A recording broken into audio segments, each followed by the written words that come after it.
এই পৃথিবীর সৌন্দর্য ব্যাখ্যা করলে সেই ব্যাখ্যা একদিন শেষ হয়ে যাবে, তবে যে সৌন্দর্যের ব্যাখ্যা কখনো ফুরাবে না, সেই সৌন্দর্যের অপরূপ সুন্দরী ছিলে তুমি। তুমি ছিলে ফুল, তুমি ছিলে চাঁদ, তুমি ছিলে মায়াবতী, রূপবতী, গুণবতী। তোমার ছিল সৌন্দর্যের বাহার। প্রেমিক হিসেবে নিজেকে তখনই ভাগ্যবান মনে করেছিলাম যখন তুমি ছিলে আমার। তুমি অকারণে আমাকে ছেড়ে গেলে, বিনা কারণে বিচ্ছেদ দিলে।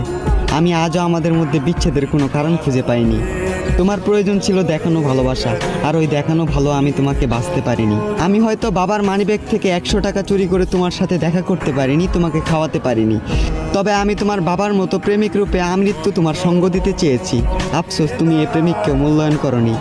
আমার ভালোবাসাটা ছিল সূর্যের মতো, কখনো উত্তাপ, কখনো আবার ছায়া শান্তি পড়ন্ত বিকেলের মতো। আফসোস তুমি এই সূর্যের মতো প্রখর ভালোবাসাকে অবহেলা করলে। হয়তো তুমি নিজের কাছে নিজে সঠিক, আসলে তুমি একটা বোকা ছিলে।